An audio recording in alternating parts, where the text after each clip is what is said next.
Преобразбата е куќа. Таа станува дом само кога има мир, радост, хармонија и љубов. Пред тоа куќата постои комбинација на тули, песок, дрво и други материјални предмети. Но тие нешта се бескорисни и беззначајни, освен ако нема мир, љубов, радост и единство во куќата. Кога тие особини или тие капацитети се видливи, тогаш куќата станува дом. Човечкиот живот е целосно беззначаен, освен доколку нема љубов во него. Тоа е живот, творба на Бог, но таа творба на Бог не е од никаква корист, освен и се доколку нема љубов во неа. Кога љубовта го исполнува животот, само тогаш животот е значаен и плодоносен. Преобразба на куќата во дом е тоа што ни треба.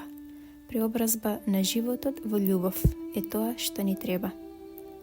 Човечкиот ум го сметаме за највисоко постигнување на земјата, но тој ум не е од никаква корист, освен и се доколку пространоста не стане негово надворешно име.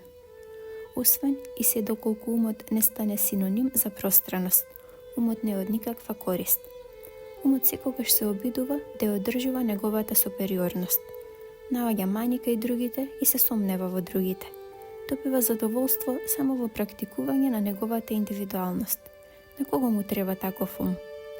Но кога пространоста влегува во умот, умот е просветлен и исполнет. Ова извадок од книгата Еверест тежнение од Шри Чинмој. Книгата е достапна на нашата веб страница meditacija.mak, како и на книги.mak, каде што може да се погледне и краток извадок од истата, а може да се нарача и преку нашиот Facebook профил и Instagram профил Медитација.